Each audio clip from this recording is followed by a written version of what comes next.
నమస్తే, welcome to 99 TV.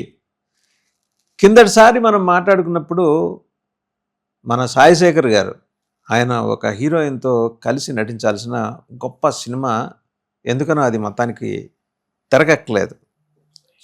Producer పేరైతే నేను చెప్తాను, స్టార్ ప్రొడ్యూసరు రామానాయుడు గారు.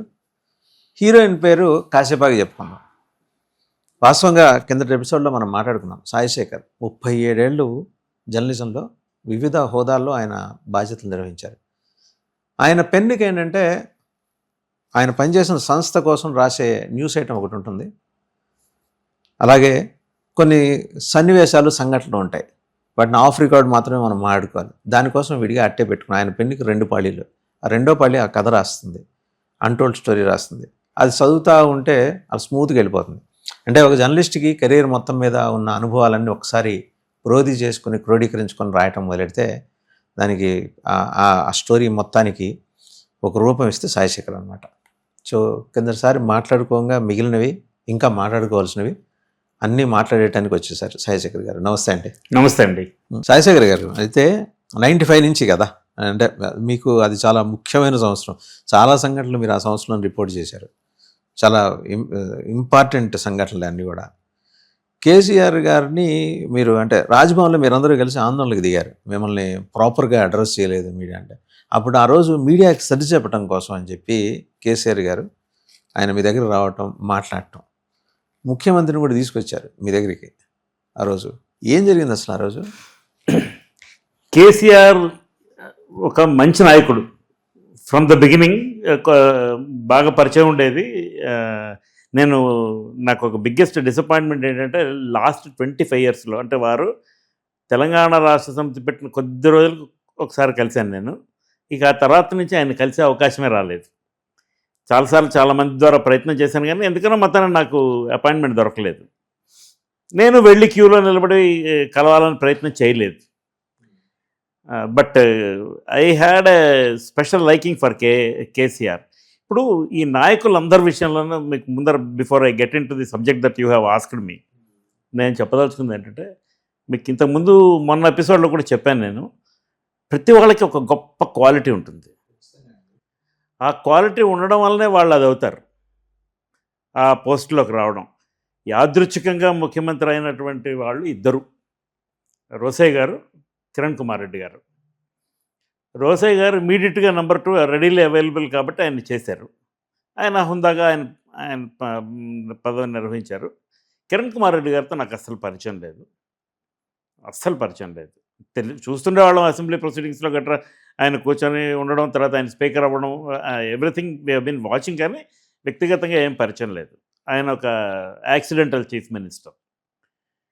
కానీ కేసీఆర్, ఎన్టీఆర్, వైఎస్ఆర్, రేవంత్ రెడ్డి, వీళ్ళందరూ కూడా, జగన్మోహన్ రెడ్డి, సరే చంద్రబాబు నాయుడు గురించి చెప్పేది ఏమో. చంద్రబాబు నాయుడు భారత రాజకీయ చరిత్రలో చంద్రబాబు నాయుడుకి అనేక పేజీలు ఉంటాయి, ఒక పేజీ కాదు. వీళ్ళందరూ కూడా, ఇప్పుడు నేను మెన్షన్ చేసిన లీడర్స్ అందరూ కూడా, వీళ్ళందరికీ గ్రిట్ అండ్ డిటర్మినేషన్ ఉన్నది. వాళ్ళకి ఫోకస్డ్గా, వాళ్ళు ఆ కుర్చీ వైపు చాలా ఫోకస్డ్గా ఉంటారు, దాన్ని సంపాదించాలి. అండ్ అదొక way to help the people, way to serve the people అనేది ఇట్స్ అ నోన్ ఫ్యాక్ట్. వాళ్ళు ఖచ్చితంగా హిస్టారికల్గా ఒక పదవి ఉంటే ప్రజాస్వామ్యంలో ప్రజలకు సేవ చేసే అవకాశం దొరుకుతుంది అనేది అందరూ నమ్మే విషయం. సో వీళ్ళందరికీ కూడా కొన్ని గొప్ప క్వాలిటీస్ ఉన్నాయి. వీళ్ళందరూ ఫైటర్స్. అందుకని చంద్రబాబు నాయుడుని తీసుకోండి, ఆయన he fat against home, NTR. అంటే మీకు పోయిన ఎపిసోడ్లో కూడా నేను అన్నాను, ఒకవేళ తేడా జరిగితే ఏమిటయ్యేది, కానీ ఆయన క్యాలిక్యులేటెడ్ రిస్క్ తీసుకునే ఎబిలిటీ ఉన్నది ఆయనకి. సో అది. అండ్ వైఎస్ఆర్ ఎవరిని కొట్టాడు రాజకీయంగా? తన సమకాలికుడిని. వాళ్ళిద్దరు కలిసి పెరిగారు. They belong to the same school of training. And వాళ్ళిద్దరు చాలా సన్నిహిత మిత్రులు. నాకు అర్థమైన ప్రకారం వాళ్ళిద్దరూ ఒక అండర్స్టాండింగ్కి వచ్చుంటారేమో. ఇక్కడ ఈయన తెలుగుదేశంలో జాయిన్ అయ్యారు, చంద్రబాబు నాయుడు గారు కాంగ్రెస్ పార్టీ నుంచి.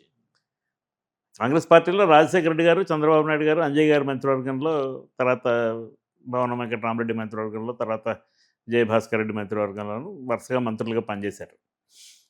సో వాళ్ళిద్దరు చాలా సన్నిహితులు. అలాంటప్పుడు ఈ తెలుగుదేశం పెట్టిన తర్వాత ఇమ్మీడియట్‌గా చంద్రబాబు గారు చేరలేదు. తర్వాత తెలుగుదేశం అధికారంలోకి వచ్చిన తర్వాత ఓ 15, 20 రోజులకి చేరారు. చేరినప్పుడు ఆయన రాజశేఖర రెడ్డి గారిని కూడా తెలుగుదేశంలో చేరమని కోరిన మాట వాస్తవం.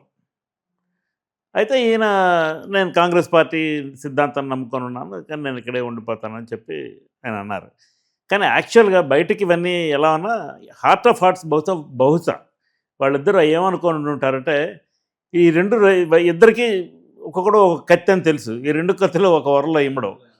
అందుకని ఈయన ఇవతలున్నారు, ఆయన అవతలున్నారు. ఆయనకి తొందరగా అవకాశం వచ్చింది. తెచ్చుకున్నారు. ఈయనకి తెచ్చుకోవడానికి ప్రయత్నం చేసినా అవకాశం రాలా. చివరికి చాలా ఘన విజయం సాధించి పబ్లిక్‌లో గెలిచొచ్చారు. సో, అందుకని వాళ్ళిద్దరూ బహుశా ఒక అండర్‌స్టాండింగ్ ప్రకారం వేరు వేరు పార్టీలో ఉన్నారేమో అన్నది నా అనుమానం. కేసీఆర్ ఉద్యమం పేరుతో ప్రత్యేక తెలంగాణ అనే స్లోగన్‌తో వచ్చారు. తెలుగుదేశం నుంచి విభేదించి బయటకొచ్చి. అతనికి ఎంత ఓపిక ఉంటే చూడండి 13 సంవత్సరాలు ఆ ఉద్యమం ఎటెళ్తుందో తెలీదు. నిజంగా దాన్ని రియలైజ్ చేయగలుగుతామో లేదో తెలీదు. బట్ ఆయన తెలంగాణ వస్తే తెలంగాణ రాష్ట్రం ఎలా ఉండాలి అనేది ముందుగా ఆయన ప్లాన్ చేసుకొని ఓ బ్లూ ప్రింట్ రెడీ చేసేసుకున్నాడు ఆయన. ఆయన థింక్ ట్యాంక్ మనకు తెలుసు ప్రొఫెసర్ జయశంకర్ గారు, నీళ్ల chief engineering chief Vidyasagar Rao గారు, తర్వాత ఈ ప్రొఫెసర్ కోదండరామ్ గారు, ఇంకా చాలామంది అనేక రంగాల్లో కేసీఆర్ గారు ముందే వాళ్ళందరితోని చర్చ జరిపి గవర్నమెంట్ వస్తే, తెలంగాణ వస్తే, తెలంగాణ ప్రభుత్వం ఏర్పడితే, ఏ పార్టీ ప్రభుత్వం అయినా కానీ తెలంగాణ ఎలా ఉండాలి అనే దాని మీద ఆయన బ్లూ ప్రింట్ రెడీ చేసుకోమన్నాడు. KCR emerged as a very strong leader in Telangana politics and national politics also. అలాంటి లీడర్ని ఓడించి ఎలక్షన్ గెలవడం అనేది అసలు మామూలు విషయం కాదు అది. అండ్ 18 ఏళ్ళ ఎక్స్పీరియన్స్ రేవంత్ రెడ్డికి ఎలక్షన్ ముఖ్యమంత్రి అయ్యేటప్పటికి. బట్ కాలికి బలపం కట్టుకొని ఆయన ప్రచారం చేసి ప్రజల మన్నన పొంది కేసీఆర్ని ఓడించి ముఖ్యమంత్రి అయ్యాడు. సో వీళ్ళందరికీ ఒక్కొక్కరికి ఒక గొప్ప క్వాలిటీ ఉన్నది. ఇప్పుడు ఆంధ్ర నుంచి రాజశేఖర రెడ్డి, చంద్రబాబు నాయుడు లాంటి దిగ్ధంతులను ఎదుర్కొని తెలంగాణ రాష్ట్ర సమితి పెట్టి కేసీఆర్ యుద్ధం కొనసాగిస్తే, రాజశేఖర రెడ్డి చనిపోయిన తర్వాత దాన్ని ఉధృతం చేస్తే కొంతకాలానికి తెలంగాణ రియలైజ్ అయింది, ఒక ప్రత్యేక రాష్ట్రంగా ఏర్పడింది. ఇది చిన్న విషయం కాదు. చంద్రబాబు నాయుడిని ఓడించి ముఖ్యమంత్రి అవ్వటం, రాజశేఖర రెడ్డి గారు పాదయాత్ర చేసి జనంలోకి వెళ్ళి, అది చిన్న విషయం కాదు. ఎన్టీ రామారావుని పక్కన పెట్టి, NT Rama Rao is a godly personality in the minds of the people. ఆయనకి ఎలాంటి మెజారిటీ వచ్చింది? 227 సీట్లు వచ్చాయి. ఒట్టి తెలుగుదేశంకే. ఆయనతో పాటు పోటీ చేసిన సిపిఐకి, సిపిఎంకి అందరికీ చాలా సీట్లు వచ్చాయి. ఎన్టీఆర్ దగ్గర ఒక గొప్ప విషయం ఏంటంటే, రాజకీయంగా ఉప్పు నిప్పు అయిన బీజేపీ, కమ్యూనిస్టులని ఆయన కలిపి ఒక దగ్గరికి తీసుకురాగలిగినటువంటి సామర్థ్యం ఉన్న నాయకుడు ఆయన. ఇకపోతే మీరు అడిగిన రాజ్భవన్ ఎపిసోడ్, 95లో చంద్రబాబు నాయుడు గారు ముఖ్యమంత్రి అయ్యారు. తెలుగుదేశం శాసనసభ్యులు ఆయన్ని ముఖ్యమంత్రిగా, leader of the Telugu Desam legislature పార్టీగా ఆయన ఎన్నుకొని ఆయన్ని ముఖ్యమంత్రి చేశారు. చేసినప్పుడు మొదటిసారి ప్రమాణ స్వీకారం యాక్చువల్గా ఆయన ఘనంగా చేద్దాం అనుకున్నారేమో తెలియదు నాకు. కానీ ఆ రోజు నేషనల్ మార్నింగ్, పంజాబ్ ముఖ్యమంత్రి బియాన్ సింగ్ని కార్ బాంబ్ బ్లాస్ట్లో చంపేశారు. సో నేషనల్ మార్నింగ్ దేశం అంతాను. అందుకని నో సెలబ్రేషన్స్. బట్ ఇక్కడ ప్రమాణ స్వీకారం జరగాలి. సో లోకీలో నిర్వహించారు దాన్ని. బాబు గారు కాకుండా ఒక 8 మంది, మొత్తం 9 మంది ప్రమాణ స్వీకారం చేశారు ఆ రోజు. మీకు తెలిసిన పేర్లే వీళ్ళందరూ: మాధవరెడ్డి గారు, అశోక్ గజపతి రాజు గారు, దేవేందర్ గౌడ్ గారు, కోటగిరి విద్యాధరరావు, తమ్మినేని సీతారాం, తర్వాత కడియం శ్రీహరి, జి నగేష్ సహాయ మంత్రులుగా ప్రమాణ స్వీకారం చేశారు. మొత్తం 9 మంది. ఒకళ్ళిద్దరు పేర్లు ఏమన్నా నేను మర్చిపోయి ఉంటానేమో. అది అయిపోయిన తర్వాత చంద్రబాబు నాయుడు గారు కొంతకాలానికి క్యాబినెట్ ఎక్స్పాండ్ చేయాలని డిసైడ్ చేసుకున్నారు. In about a month or 2 చేసి, పర్హాప్స్ నేను అనుకోవడం ఒక నెల రోజుల తర్వాత, 1.5 months తర్వాత చేశారు.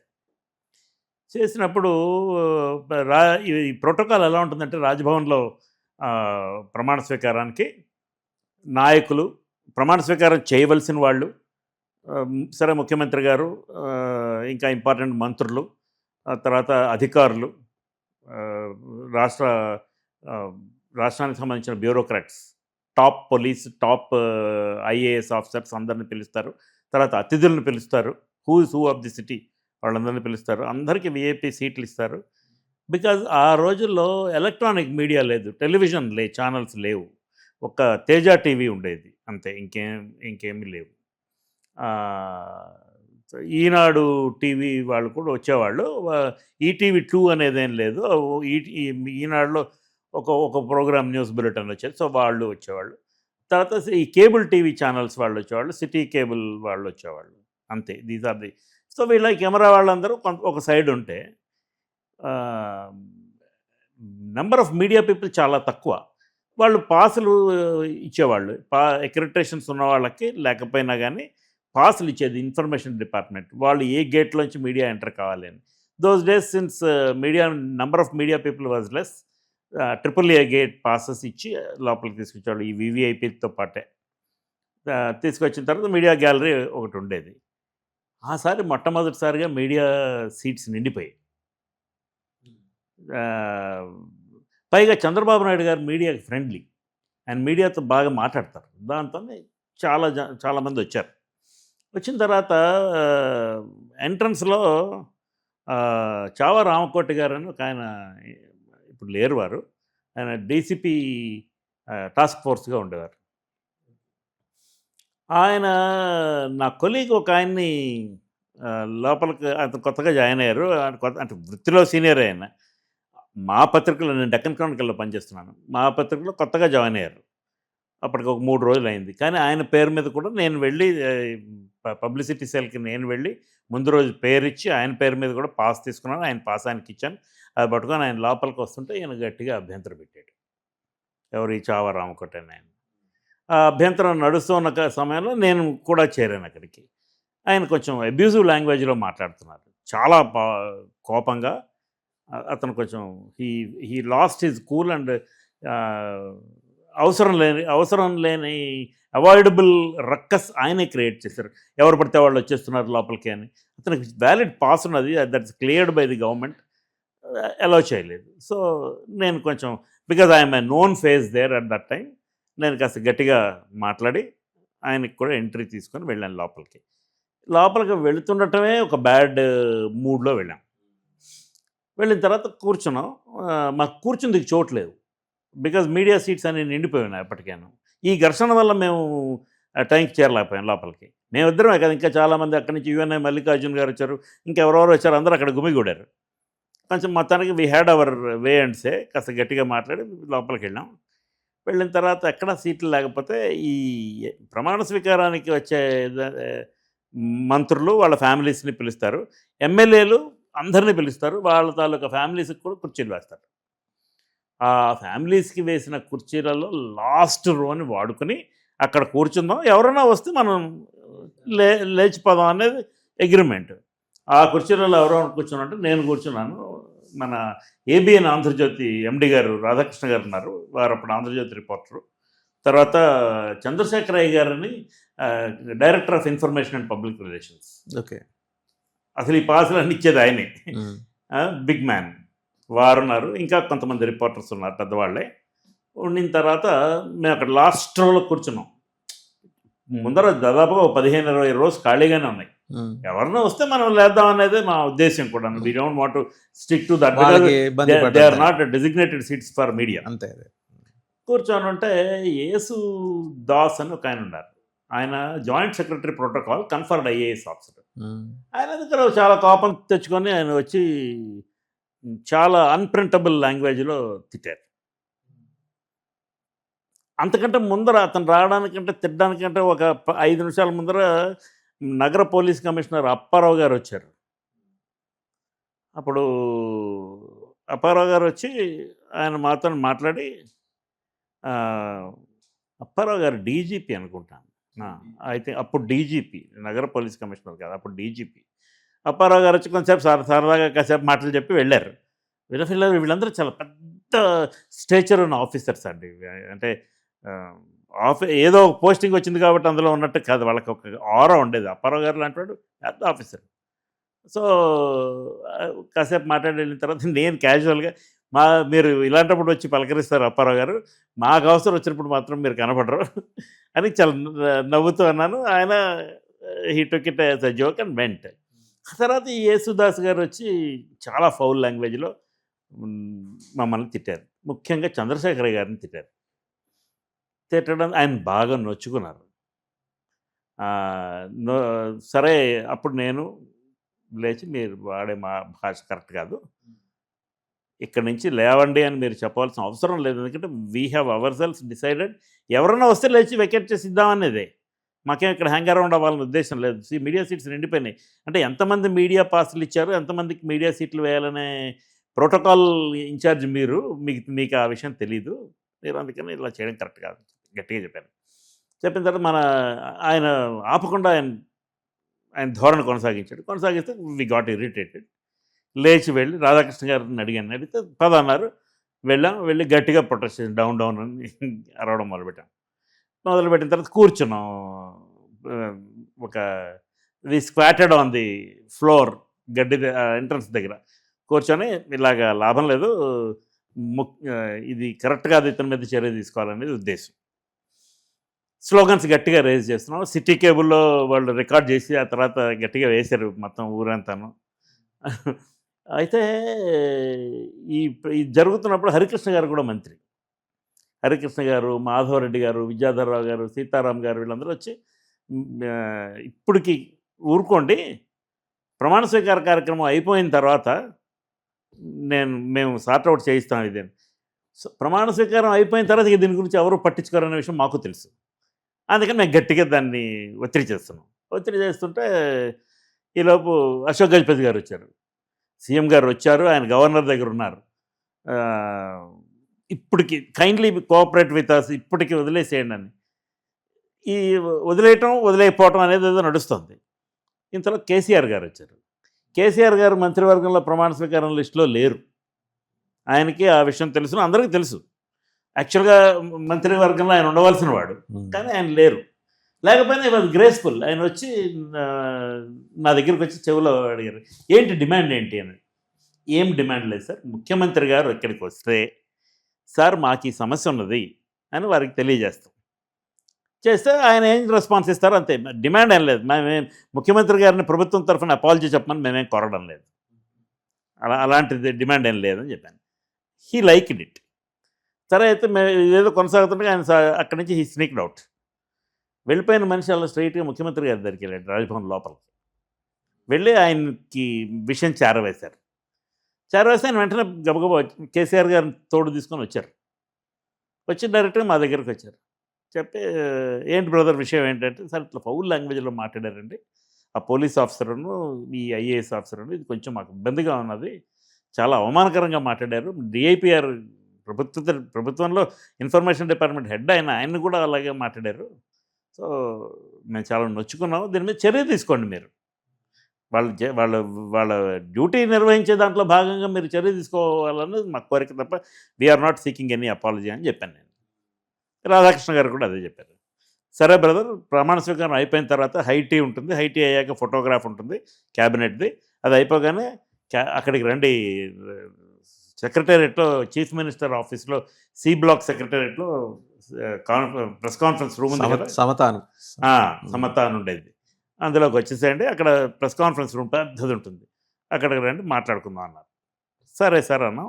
అక్కడికి వెళ్ళారు. మన ఇప్పుడు media academy chairman Srinivas Reddy గారు, అమర్ గారు అందరు వచ్చారు. శ్రీనివాస్ రెడ్డి గారు ఐజేయు రిప్రజెంటేటివ్, అండ్ మన హిందూ రాజేంద్ర ప్రసాద్ గారు, ఐ వెంకట్రావు గారు ఆంధ్రజ్యోతి ఎడిటర్, ఆయన పెద్ద పెద్ద వాళ్ళందరూ కూడా మాతో పాటు ధర్నాల్లో కూర్చున్నారు. చాలా మహానుభావులు వాళ్ళు ఏమి దే హ్యావ్, మేము చిన్నవాళ్ళు చిన్న రిపోర్టర్లు అన్నట్టుగా చూడలేదు, వాళ్ళు కూడా మాతో పాటు రమ్మ హిందూ డెక్కన్ క్రానికల్ నుంచి రవీంద్రనాథ్ గారు, జాఫ్రీ గారు, వీళ్ళందరూ వచ్చారు. వచ్చి కూర్చున్నారు. కూర్చున్నందువల్ల మొత్తానికి ముఖ్యమంత్రి గారు వచ్చి హామీ ఇచ్చారు. కేసీఆర్ వల్ల సాధ్యమైంది అది. లేకపోతే సాధ్యం అయ్యేది కాదు. కేసీఆర్ గారు తనకి ఆయన తీసుకొచ్చారు. నిజంగానే ఈ మీటింగ్ అయిపోయిన తర్వాత అందరం సెక్రటేరియట్కి వెళ్ళాం. అక్కడికి ముఖ్యమంత్రి గారు వచ్చారు. వచ్చిన తర్వాత ఐఏఎస్ ఆఫీసర్ని సెలవు మీద పంపించారు. ఈ పోలీస్ ఆఫీసర్ మీద ఎంక్వైరీ ఆర్డర్ చేశారు. మా హర్ట్ ఫీలింగ్స్ ఆయన ఎష్యూవేజ్ చేయగలిగారు. జస్ట్ బికాజ్ అబ్యూజివ్గా బిహేవ్ చేయకూడదు రిపోర్టర్లతో అని. అదొక అచీవ్మెంట్ కేసీఆర్. తర్వాత కొంతకాలానికి సెకండ్ క్యాబినెట్ ఎక్స్పాన్షన్ అయింది. ఆసారి గ్యారంటీగా తనకు మంత్రివర్గంలో చోటు దొరుకుతుంది అనుకున్నారు కేసీఆర్ గారు. దొరకలేదు. డిసప్పాయింట్ అయ్యారు. కేసీఆర్ ఏది మనసులో దాచుకునే టైప్ కాదు. సో చెప్పాడు డిసప్పాయింట్ అయ్యాను అని. ఆ తర్వాత కొద్ది రోజులకు మళ్ళీ క్యాబినెట్ ఎక్స్పాన్షన్ చేశారు చంద్రబాబు నాయుడు గారు. రోజులకే, నెలలకి. అంటే ఇప్పుడు 95 కదా ఇది జరిగింది. 96కి మళ్ళీ క్యాబినెట్ ఎక్స్పాన్షన్ చేశారు. థర్డ్ వన్ చేసినప్పుడు కేసీఆర్కి అవకాశం దొరికింది. కేసీఆర్ గారిని మంత్రి చేశారు. మనకి మన తెలుగు రాష్ట్రాల్లో క్యాస్ట్ కాంపోజిషన్స్ చూసుకొని లీడర్లని మంత్రులు చేస్తారు. ఆల్రెడీ విద్యాధరరావు గారు, కేసీఆర్ గారు సేమ్ సామాజిక వర్గం, వెలమలు. సో వారు ఆల్రెడీ ఉన్నారు.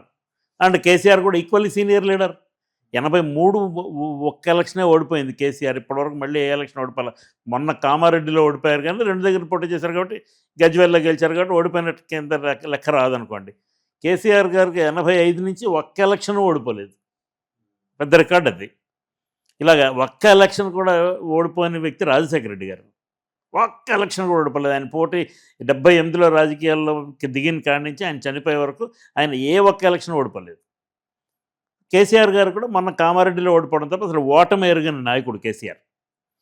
సో అతను సీనియర్ నాయకుడు, ఆయనకి అకామిడేట్ చేశారు. చేసిన తర్వాత సాయంత్రం పోర్ట్ఫోలియోస్ ఇచ్చారు. కేసీఆర్ గారు పంచాయతీరాజ్ శాఖ తనకి ఇస్తారని ఉద్దేశంలో ఉన్న అట్లీస్ట్ ఆ ఆస్పిరేషన్ ఉండింది. విద్యాధరరావు గారు పంచాయతీరాజ్ శాఖ మంత్రి.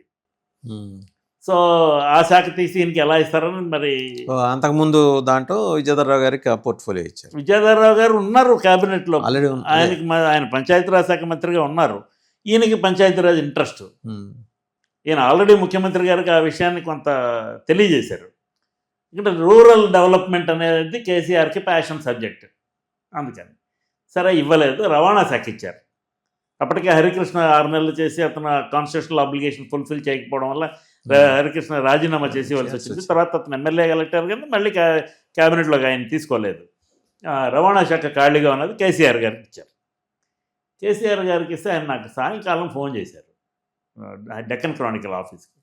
బ్రదర్ ఇట్లా శాఖలు అలాట్ చేశారు, మనకి రవాణా శాఖ వచ్చింది, నాకు పెద్ద ఆసక్తి ఉన్న శాఖ కాదు ఇది, నేను కొంచెం అసంతృప్తిగా ఉన్నాను నాకు ఇచ్చిన శాఖ మీద. అసంతృప్తిగా ఉన్నారమ్మా, మీ క్యాబినెట్లోకి తీసుకోవడమే డిలీడ్గా తీసుకున్నారు కదా అంటే, డిలీడ్గా తీసుకున్నందుకు మంచి శాఖ ఇస్తే బాగుండేది, మరింత సంతృప్తిగా ఉండేది అంటే. రవాణా శాఖ పెద్ద శాఖ కదండి అని అన్నాను నేను. అంటే రవాణా శాఖ చిన్న శాఖ అని నేను అనలేదు, కానీ నాకు నా మెంటల్ ఆస్పిరేషన్ నేను మా బాస్కి తెలియజేశాను. సో ఆ ప్రకారం దొరికితే అంటే పంచాయతీరాజ్ నేరుగా జనంతో కనెక్ట్ అవ్వచ్చు ఆయన ఉద్దేశం అది. సో అందుకని ఆయన అలా అడిగారు, అలా చెప్పారు. చెప్తే మీరు కాకుండా ఇంకెవరన్నా అసంతృప్తి చెందిన వాళ్ళు ఎవరన్నా ఉన్నారా అని అడిగాను నేను. ఆయన 2-3 పేర్లు చెప్పారు. సరే నేను వాళ్ళతో కూడా మాట్లాడతానండి, కానీ మీరు అసంతృప్తిగా ఉన్నారు అనే విషయాన్ని రాయమంటారా, పర్వాలేదా పత్రికలో, కేసీఆర్ ఇలా అసంతృప్తిగా ఉన్నారు అని తెలిసిందే అని రాయాలా, లేక కేసీఆర్ చెప్పారని రాయాలా? అప్పటికి ఆయన పేరు కేసీఆర్ కాదు, చంద్రశేఖరరావు. కేసీఆర్ అనేది ఉద్యమం స్టార్ట్ అయిన తర్వాత కొంతకాలానికి కేసీఆర్ అనే ఎక్రోనిమ్ వాడడం మొదలు. ఆ రోజుల్లో ఇంకో మంత్రి ఉండేవారు కదా సార్, సంబాని చంద్రశేఖర్ అని, ఖమ్మం జిల్లా నుంచి. అతను కాంగ్రెస్ పార్టీ. ఈ చంద్రశేఖర్లు చాలా మంది ఉండేవాళ్ళు. వికారాబాద్ నుంచి ఒక చంద్రశేఖర్, చంద్రశేఖర్, ఆయన తర్వాత కాలంలో టీఆర్ఎస్ లో కూడా చేశారు. తర్వాత డాక్టర్ చంద్రశేఖర్, తర్వాత పి చంద్రశేఖర్ అని ఒక ఆయన ఉండేవాడు మంత్రి, మహబూబ్ నగర్ జిల్లా నుంచి. ఈ పేరుతో చాలా మంది మంత్రులు ఉండేవాళ్ళు. సో కేసీఆర్ గారిని మీరు అసంతృప్తిగా ఉన్నారు అనే విషయాన్ని మీరు ఆన్ రికార్డ్ వెళ్తున్నారా సార్ అని అడిగాను. అడిగితే అవును బ్రదర్, తప్పకుండా ఆన్ రికార్డ్ వెళ్తున్నాను, నాకేం నష్టం లేదు, మీరు తప్పకుండా రాయండి. తను చెప్పినట్టు రాయమన్నారు. చాలా ధైర్యవంతుడు ఆయన. నేను అసంతృప్తిగా ఉన్నానని రాయండి, ఎందుకంటే ఆ విషయం అందరికీ తెలియాలి. అలాగని అసంతృప్తిగా ఉన్నాను కాబట్టి నేను నాకు ఇచ్చిన పోర్ట్ఫోలియో నిర్వహించాలని కాదు ఉద్దేశం. బట్ నాకు పంచాయతీరాజ్ లాంటి శాఖ దొరికితే బాగుండేది, రూరల్ డెవలప్మెంట్ కొంచెం బాగా చేయడానికి వీలుగా అవకాశం ఉండేది. బికాజ్ నాకు ఆ connect with rural people is నాకు ప్యాషనేట్ సబ్జెక్ట్ అన్న ఉద్దేశంతో చెప్తున్నాను అని అన్నారు. సరే, ఇంకో మిగతా 2-3 మంత్రులతో మాట్లాడితే వాళ్ళు మా పేరు రాయొద్దులేండి, అంటే మేము చెప్పినట్టుగా రాయొద్దులేండి అన్నారు, తెలిసినట్టు రాయమన్నారు. బట్ కేసీఆర్ గారు he was very fourth coming to go on record. రాసాం, ఫస్ట్ పేజీలో వచ్చింది. ముఖ్యమంత్రి గారు నెక్స్ట్ డే కలిసాను, కానీ ఆయన Chandrababu he never use to react for these things. ఆయన మామూలుగా స్టేట్స్మెన్లీగా తీసుకునేవాడు. అంటే అప్పటికి సీజన్డ్ కాదు, అప్పటికి సీజన్డ్ పొలిటీషియన్ అంతే, నాట్ సీజన్డ్ చీఫ్ మినిస్టర్. ఆయన చీఫ్ మినిస్టర్ అయ్యి మహా అయితే 1 year దాటింది అంతే. కానీ ఆయన హీ హ్యాస్ దట్ మెచ్యూరిటీ, నిభాయించుకోవడం. మేము చాలా విమర్శనాత్మకంగా రాసేవాళ్ళం డెక్కన్ క్రానికల్లో, అంటే అబద్ధాలు కాదు, క్రిటికల్గా రాసేవాళ్ళు, క్రిటికల్గా కొంచెం ఘాటుగానే అది ఆయనకి తగిలేది.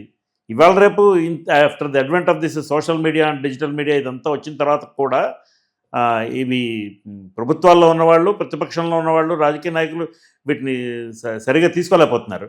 విమర్శను భరించలేని పరిస్థితికి వచ్చేసారు అందరూ, and nobody is an exception to that. కానీ చంద్రబాబు నాయుడు గారు అట్లా తీసుకునేవాడు, రాజశేఖర రెడ్డి గారు అట్లా తీసుకునేవాడు ఆ రోజుల్లో. సో కేసీఆర్ గారు అది చెప్పిన తర్వాత రియాక్షన్ ఏంటి? ఆ తర్వాత సబ్సిక్వెంట్గా ఎవరి రియాక్షన్? చీఫ్ మినిస్టర్ గారు ఏం రియాక్ట్ కాలేదు. That's okay, he understood the feelings of his colleague, that's it. Cabinet కొనసాగుతాం, ఇంకా అక్కడి నుంచి మళ్ళీ బిజినెస్ యాజ్ యూజువల్. కేసీఆర్ గారు ముఖ్యమంత్రి అయిన తర్వాత తెలంగాణ ఉద్యమం ఎంత చూసాం. ఇందాక మీరు ఒక చక్కటి మాట చెప్పారు, ఒక నాయకుడు ఆ స్థాయికి వెళ్ళాడంటే దాని వెనకాల వాళ్ళ కఠోర శ్రమ ఉంటుంది, అది మనం గమనించి తీరాలి, అప్రిషియేట్ చేసి తీరాలి. ఆయన కూడా 13 ఏళ్ళు ఉద్యమం నడపడం అంటే సామాన్య విషయం కాదు. అంతకుముందు 2-3 ఫిటైల్ అటెంప్ట్స్ ప్రత్యేక తెలంగాణ కోసం. మర్రి చెన్నారెడ్డి గారు, ఏది మంత్రదండం ఉన్న మర్రి చెన్నారెడ్డి గారే సాధించలేంది, బక్కబలసటి కేసీఆర్ సాధిస్తారని వ్యంగ్యాస్త్రాలు ఇచ్చిన వాళ్ళు ఉన్నారు, కానీ ఆయన సాధించాడు. సో సాధించిన తర్వాత ఆయన ప్రెస్ కాన్ఫరెన్స్ అడ్రస్ చేసేప్పుడు చాలా ఆయన వాక్చాతుర్యం అండి, వాక్పటిమ. KCR is one of the best communicators among our politicians. ఇప్పుడు చంద్రబాబు నాయుడు గారు మాట్లాడితే ఆయన చాలా స్పష్టంగా చెప్పిందే చెప్తారు, 1-4 సార్లు. ఎందుకంటే ఎవరన్నా పాయింట్స్ మిస్ అయిపోయినా అర్థం అయ్యేటట్టుగా. కేసీఆర్ అలా ఒక ఫ్లోలో మాట్లాడతారు. YSR use to talk to the point, అంతకంటే ఎక్కువ మాట్లాడేవారు కాదు. మీరు ఉదాహరణ కేసీఆర్ గారు ప్రెస్ కాన్ఫరెన్సెస్ తీసుకోండి, కోవిడ్ అప్పుడు కానీ, అంతకు ముందు కానీ, ఆ తర్వాత కానీ, ప్రెస్ కాన్ఫరెన్స్ ఆయన 1-2 సబ్జెక్ట్ ఎంచుకొని ఫోకస్డ్గా ఇది హెడ్లైన్ రావాలి మనకి పేపర్లో అనే యోచనతో మాట్లాడ్డా ఆయన. ఈ ఒక సబ్జెక్ట్ చెప్పేసి వెంటనే ఇంకోటి ఎత్తుకొని, తర్వాత ఇంకోటి ఎత్తుకొని, ఇలా ఒక 10 లీడ్ స్టోరీలు వస్తాయి మీకు. 10 స్టోరీలకు లీడ్ పాయింట్లు దొరుకుతాయి దాంట్లోని. అంటే ప్రతిదీ ఎలాబరేట్, ఏది ఎబ్రిడ్జ్డ్ వెర్షన్స్ ఏం కాదు, చాలా స్పష్టంగా చెప్తారు. He uses to be very clear, స్పష్టంగా పాయింట్ అండ్ దాని తాలూకా సో వాట్ పారాగ్రాఫ్, తర్వాత what are the strengthening paragraph of the story ధారాళంగా మాట్లాడతారు. లార్జ్లీ అతను ఇంగ్లీష్ కానీ, తెలుగు అద్భుతం, ఇంగ్లీష్ కానీ, ఉర్దూ కానీ వాటిలో బ్రహ్మాండంగా మాట్లాడతాడు ఆయన. చాలా గొప్పగా is an orator and Telugu సాహిత్యంలో మంచి పట్టున్నవాడు. ఎన్టీఆర్ తర్వాత తెలుగు పద్యాలు ఉటంకిస్తూ మాట్లాడే రాజకీయ నాయకుడు కేసీఆర్ గారు. ఇష్టూ ఆయన వాళ్ళ టీచర్ని కూడా తలుచుకునేవారు, మహాభాగవతం పద్యాలు చెప్తారు. సో ఆయనకి చాతుర్యం ఉన్నది. పైగా చాతుర్యం అంటే నాకు మా కష్టం చెప్తున్నాను నేను, రిపోర్టర్స్ కష్టం ఏంటంటే ఆయన ఒక 10 స్టోరీలు ఇస్తాడు, 10 స్టోరీలు ఇస్తే 10 మంది రాయాలి, లేకపోతే కనీసం 5 రాయాలి. ఒక్క మనిషి వెళ్ళి కేసీఆర్ ప్రెస్ కాన్ఫరెన్స్ కవర్ చేయడం అనేది సాధ్యం కాదు. అండ్ లక్కీగా టెలివిజన్ ఛానల్స్ వచ్చాయి కాబట్టి లైవ్ ఉండేది. లైవ్ ఉండడం వల్ల ఆఫీస్లో కూడా 1-2 కూర్చొని అందుకునేవాళ్ళు. ప్రశ్నలు ఏమన్నా ఉంటే అడగటం అనేది, ఈ ప్రశ్నలు అడిగే కార్యక్రమంలో కేసీఆర్ దగ్గర ఒక ఇబ్బంది ఉన్నది. కొన్నిటికో పాల్పబుల్గా ఆయనకు నచ్చింది అయితే, కొంత పెలాటబుల్గా ఉండే క్వశ్చన్ అయితే 2-3 సమాధానాలు చెప్తారు. లేకపోతే he pinpoints that particular reporter and tries to ridicule him. అది అవసరం లేదు, అవాయిడబుల్, ఆయన స్థాయికి అది అవాయిడబుల్. కానీ ఆయన అట్లా వ్యక్తిగతంగా పాయింట్అవుట్ చేసి మాట్లాడేవారు. ఇప్పుడు మీరు అదే రేవంత్ రెడ్డిని చూడండి, ఆయన అన్ని ప్రశ్నలకి సమాధానం చెప్తాడు. ఇప్పుడు ముఖ్యమంత్రి స్థాయిలో ఉన్న వ్యక్తి ఈ ప్రశ్నకి ప్రస్తుతం సమాధానం, ఈ ప్రశ్న అడగద్దు, దీనికి ప్రస్తుతం సమాధానం నేను చెప్పను, సరైన సమయం వచ్చినప్పుడు చెప్తాను అంటే మనమేమీ గోల్ చేయం కదా. అలా గౌరవనీయంగా దాన్ని he can parry that question. But KCR used to parry the question, but not in a very cordial manner. అట్లా ఉండకుండా ఉండవలసింది అనేది నా ఉద్దేశం. ఇప్పుడు చాలా కాలం చంద్రబాబు నాయుడు గారు కూడా ఓపికగా సమాధానం చెప్పేవారు. బట్ మరి రాను రాను కాలగమనంలో ఆయనకు కూడా కొంచెం ఓపిక నశిస్తోంది. అన్పలటబుల్ క్వశ్చన్స్ తీసుకోలేకపోతున్నారు. మేబీ మారిన రాజకీయ పరిస్థితుల దృష్ట్యా. జగన్మోహన్ రెడ్డి గారు ఆయన ప్రెస్ కాన్ఫరెన్స్లో పెట్టలేదు, ఒకటో రెండో పెట్టారేమో తెలియదు. మరి నాకు వ్యక్తిగతంగా ఆయనతో పరిచయం కూడా లేదు, నేను ఎప్పుడు ఆయన కలవలేదు.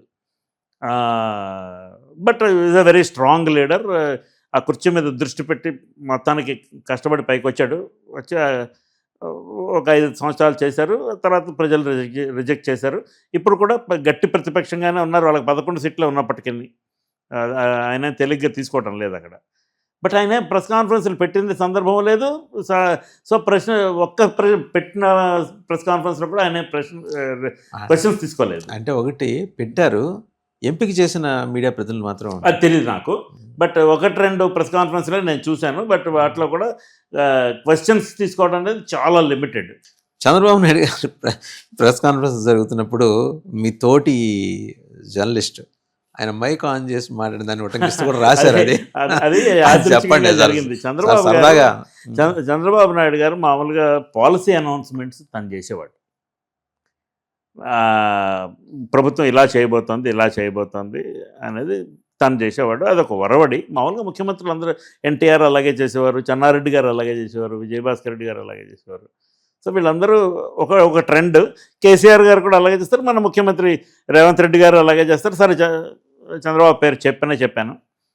జగన్మోహన్ రెడ్డి ప్రభుత్వంలో policy announcements were never in the form of a press conference by the chief minister.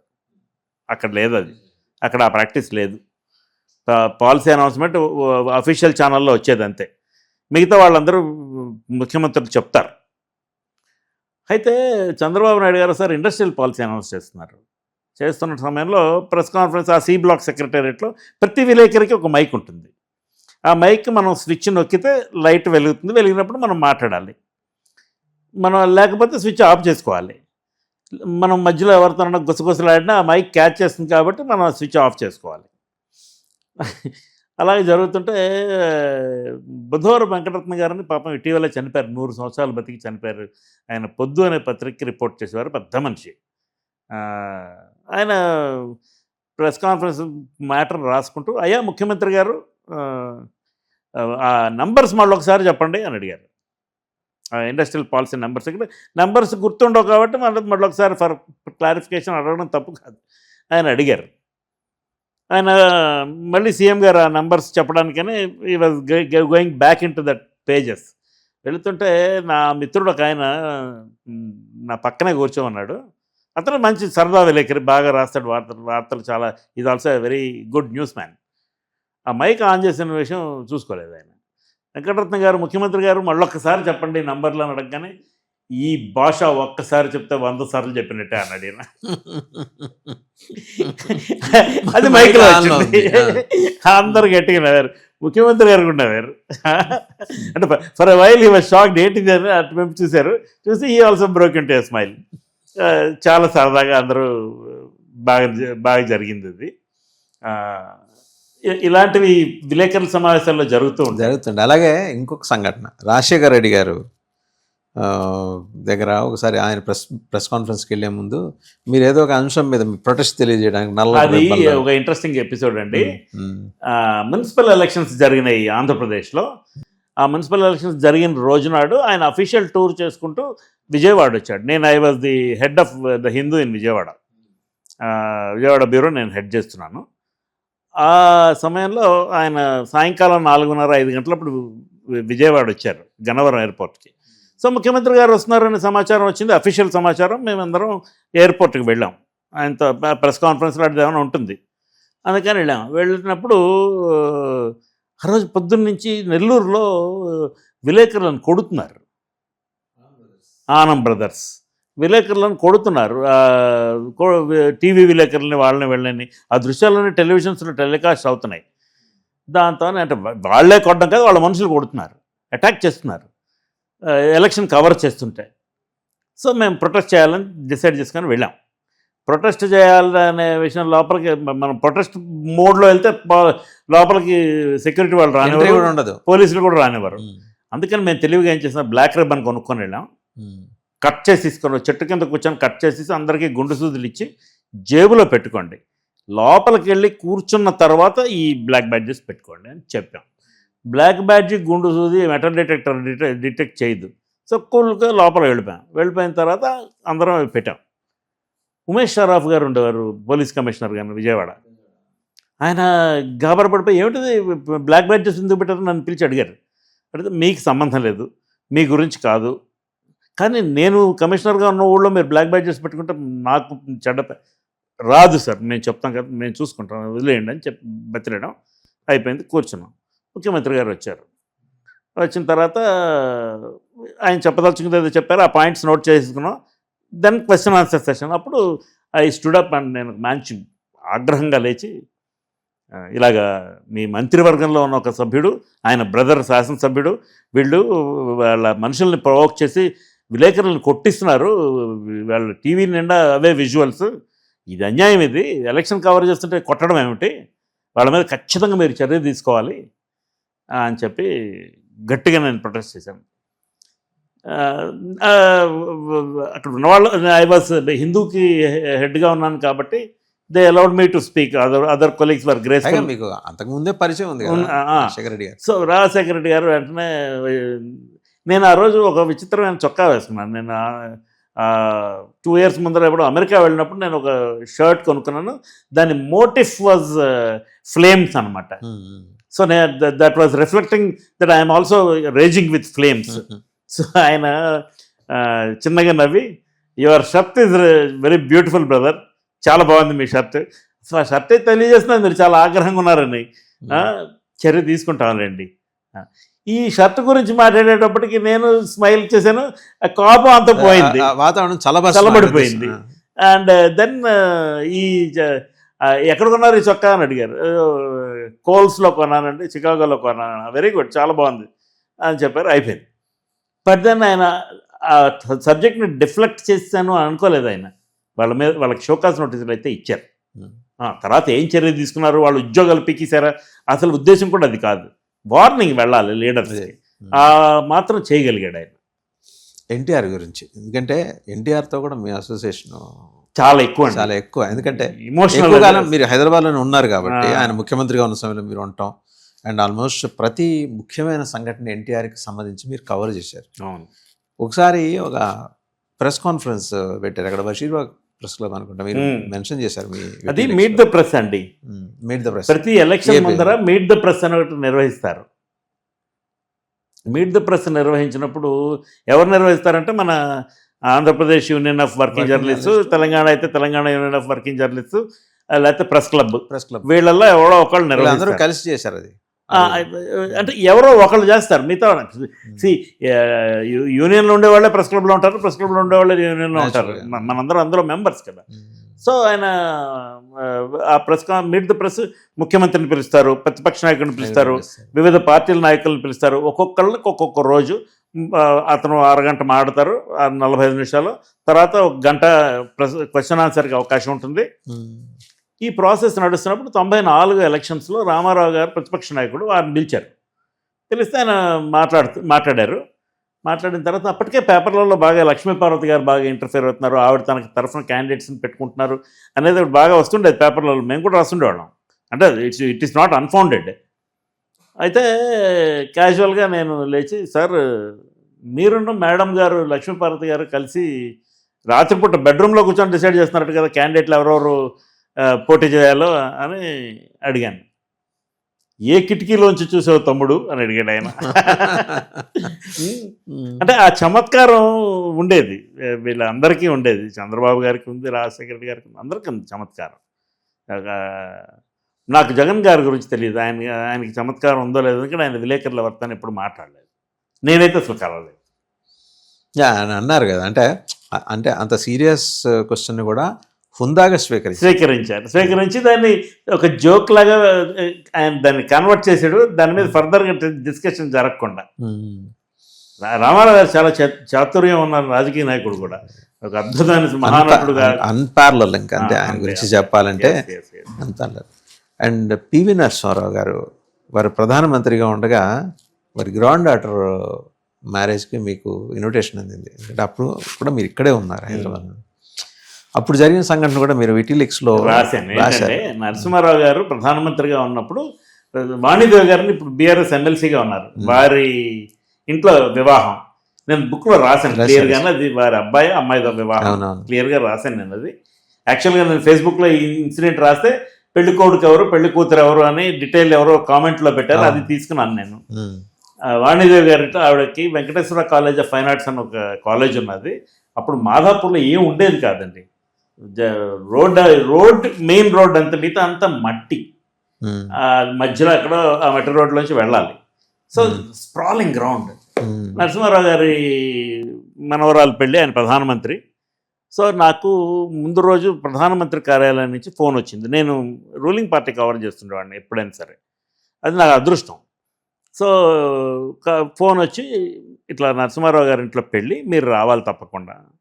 సరే మంచిదండి అన్న తర్వాత మీ డీటెయిల్స్ మేము కలెక్ట్ చేసాము, మీ పేరు మీద పాస్ వస్తుంది, ఇన్విటేషన్ వస్తుంది, పాస్ మాత్రం తీసుకురావాలి మీరు అక్కడికి.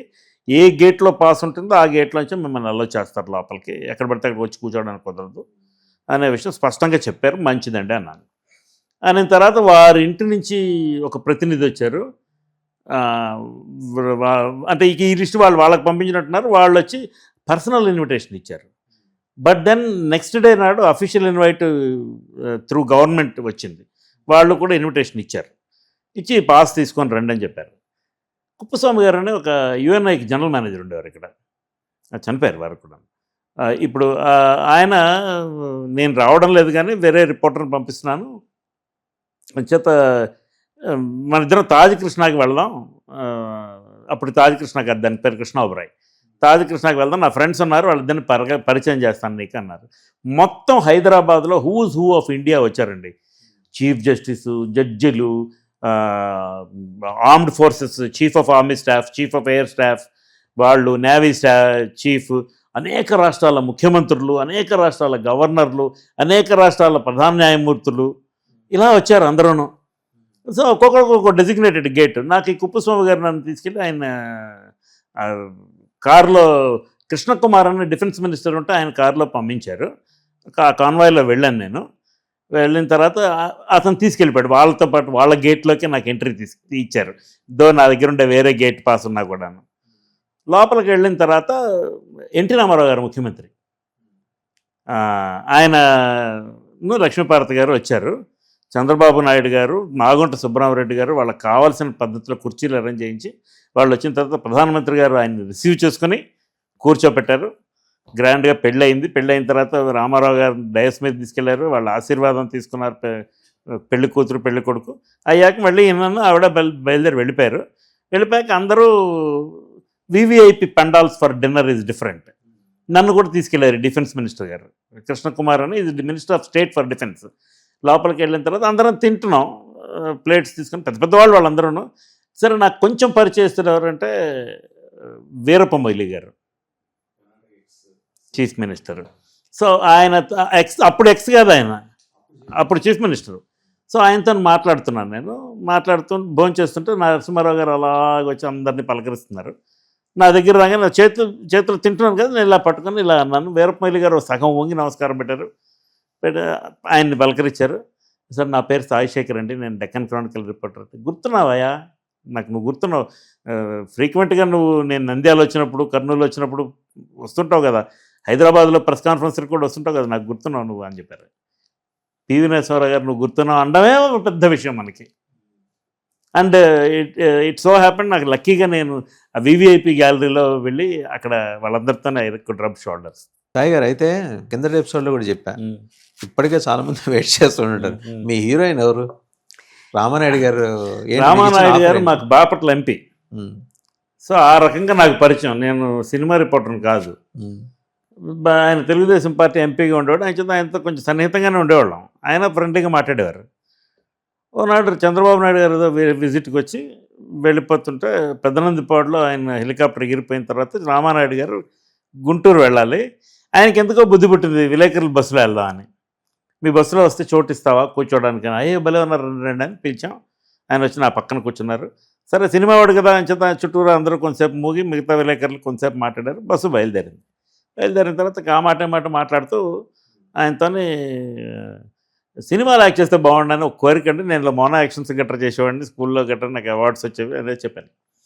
చెప్తే ఓ పని చేయి, మంచి కథ రెడీ చేసుకుంటే తెద్దాం, మంచి ఆర్ట్ ఫిల్మ్ చేద్దాం, సౌందర్యం హీరోయిన్గా పెట్టి చేద్దాం. సౌందర్యనా? అదే సినిమాలో బ్రహ్మానందం శ్రీదేవి అంటే కింద పడి కొట్టుకుంటాడు చూడండి బ్రహ్మానందం గారు మనీ సినిమాలో, ఆ టైప్ ఫీలింగ్ వచ్చింది నాకు. సౌందర్యం పెట్టి నన్ను సౌందర్యం నాకంటే చాలా పొడుగ్గా ఉంటుందంటే, శ్రీదేవి చంద్రమోహన్ కంటే పొడుగ్గా ఉండదా? 16 ఏళ్ల వయసు చూసావా? అదే పద్ధతిలో తెద్దాం, బ్రహ్మాండంగా హిట్ అవుతుంది, కథ వెతుక్కో అన్నారు. సరే కథ వెతుక్కో అంటే ఈ సినిమా అవ్వదు అని నాకు అర్థమైపోయింది అని అన్నాను. నీకు అసలు ఏమైనా ఆలోచన ఉందా? సినిమా కథ తెచ్చుకున్న తర్వాత దాన్ని ఎవడో ఒకటి డబ్బులు పెట్టి ప్రొడ్యూస్ చేయాలా? అది దొరకడం కష్టం. నీకు రెండోది ముందు దొరికింది. ప్రొడ్యూసర్ నేను డబ్బు నేను పెట్టి సినిమా తీస్తానంటున్నాను కదా, డైరెక్టర్ కూడా నేనే ఎత్తుతాను. నువ్వు దాని గురించి వరి అవ్వకు. నువ్వు కథ మంచిది తెచ్చుకో. ఆ కృష్ణానగర్లో 3 మంది ఉంటారు, కథలు పట్టుకొని తిరుగుతుంటారు. ఎవడో ఒకరిని కలిసి ఒక మంచి కథ ఎత్తుకొని రా, ఎలక్షన్ అయిపోయిన వెంటనే చేద్దాం అన్నారు. నిజంగా తప్పకుండా చేద్దాం అన్నారు. నేను I was also very interested. But 4 రోజుల్లో ఎలక్షన్ ప్రచారంలో కరీంనగర్లో హెలికాప్టర్ ప్రమాదంలో సౌందర్య గారు చనిపోయారు. అన్ఫార్చునేట్. సో ఆవిడ దురదృష్టం నా పక్కన హీరోయిన్గా నటించలేపారు అనుకున్నాను.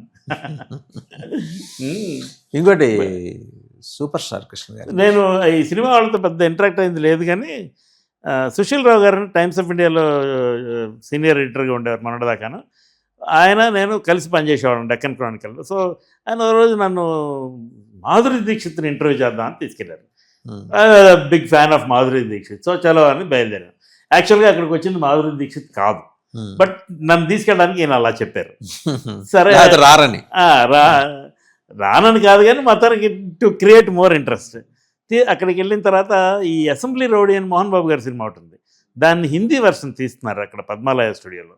దానిలో అనిల్ కపూర్ హీరో. యాక్చువల్గా సుశీల్ రావు అనిల్ కపూర్తో అపాయింట్మెంట్ ఫిక్స్ చేసుకున్నాడు ఆల్రెడీ. సో అక్కడికి వెళ్తే హీరోయిన్ జూహీ చావ్లా. సరే అక్కడికి వెళ్ళాక మాధురి దీక్షిత్ కాదట, జూహీ చావ్లా అట అని చెప్పాడు. ఎవరైతే ఏమైంది అనుకున్నాను నేను. తీరా అడిగితే జూహీ చావ్లా గారు వెళ్ళిపోయారు అని చెప్పారు. సరే అనిల్ కపూర్తో తర్వాత కలుస్తాం, ఆయన షూట్ అయ్యి వచ్చిన తర్వాత కలుస్తామని మేము అలా నడుచుకుంటూ వెళ్తుంటే ఆ కారిడార్ అలా చూస్తున్నాం. పద్మాలయ స్టూడియోలో ఉన్న కారిడార్ అన్నీ చూసుకుంటే లాస్ట్ రూమ్లో పెద్ద రూమ్, అది దాంట్లో ఆఫీస్ రూమ్ లాగా ఉంది. దాంట్లో కృష్ణ గారు కూర్చొని ఉన్నారు. ఆయన ఫుల్ పోలీస్ యూనిఫామ్లో ఉన్నారు. లోపలికి వెళ్ళాను. నేను పలానా పరిచయం చేసుకొని కార్డు ఇచ్చాను. ఆ రోజుల్లో మరి మీడియా వల్ల పేపర్సే కదా. సో డెక్కన్ క్రానికల్లో సుశీల్ రావు పేరు, నా పేరు, బైలైన్ స్టోరీస్ వస్తుండేవి. సో కృష్ణ గారు అవి చూస్తుండేవాళ్ళు. ఓహో మీరేనా, వెరీ గుడ్, నైస్ నైస్ అని కూర్చోబెట్టి ఏ సినిమా సార్ మీరు మంచి పోలీస్ యూనిఫామ్లో ఉన్నారంటే, అదేదో పోలీస్ అల్లుడో ఏదో అని సినిమా పేరు, మాలాశ్రీ హీరోయిన్. దాంట్లో ఏం పాత్ర అంటే assistant commissioner of police, ACP అన్నారు. నేను ఇలా చూసి, సార్ మీరు వేసుకున్న యూనిఫామ్ మాత్రం DGP uniform, assistant commissioner of police అనేది entry level IPS officer job, అది మీరు టాప్ జాబ్ స్వాట్స్ ఉన్నాయా మొత్తం డీజీపీ గారికి ఎలా ఉంటుందో అలా ఉంది ఆయన యూనిఫామ్. సో అని చెప్పాను. అవునా, ఎవరు వర్క్ చేయరండి వీళ్ళు ఇలాంటివి ఫైనల్ డీటెయిల్స్ అని. మీరు మాత్రం చిన్న రిక్వెస్ట్ బ్రదర్, ఇది రాయకండి, ఎందుకంటే 90% ఆఫ్ ది షూటింగ్ అయిపోయింది. మీరు ఇది రాస్తే మేమంతా మళ్ళీ షూట్ చేసుకోవాలి, అందుకని రాయకండి, ఏదో ఒకటి పోలీసు వాడిని కదా కానివ్వండి అని చెప్పారు. అండ్ లంచ్ చేయమని అడిగారు. అనిల్ కపూర్తో లంచ్ ఉన్నదని చెప్పి మేము లేదులేండి అని పొలైట్గా తిరస్కరించి వెళ్ళి అనిల్ కపూర్తో భోజనం చేసి ఆయనతో కాసేపు ముచ్చటించి వెళ్ళాం. కృష్ణ గారు అంటే డౌన్ టు ఎర్త్, చాలా మర్యాదస్తుడు అండి, చాలా మర్యాదస్తుడు. అసలు ఆయనతో కలవటమే, కృష్ణ పెద్ద హీరో అండి, super star. It was very interesting. అంటే ఎవరు లేరు చుట్టుపక్కల, ఆయన ఒక్కరే కూర్చొని ఉన్నారు. That was very interesting. అదే మీరు ఆయన ప్రస్తావన చేశారు కాబట్టి ఒకసారి నేను వేరే ఛానల్లో ఉండగా ఆయన ఇంటర్వ్యూ చేయడానికి వెళ్ళినప్పుడు వారు ఇంతకుముందు నా నానక్రామ కూడా గేటు దాకా వచ్చి సాగనంపారండి. నైస్ మ్యాన్ అండి, చాలా ఎంత మంచి మనిషి, గొప్ప మనిషి. సో చాలా అంశాలు, చాలా విషయాలు, చాలా సంఘటనలు, రాజకీయాలు, ఇటు అంటే రాజకీయాలతో కలిసి ఉన్న సినిమా ఇండస్ట్రీకి చెందిన వాళ్ళు అన్నీ చెప్పారు. ఇంకా చాలా విషయాలు మాట్లాడుకోవాలి మనం. మీ హీరోయిన్ సంగతి చెప్పేశారు. మళ్ళీ ఇంకొక అలాంటిది ఏదో ఇంట్రెస్టింగ్ ఎపిసోడ్ నెక్స్ట్ ఎపిసోడ్లో అలాంటి ఆసక్తి గొలిపే సంగతులు కూడా మళ్ళీ మాట్లాడుకుందాం. Thank you very much Rajasekhar. Thank you.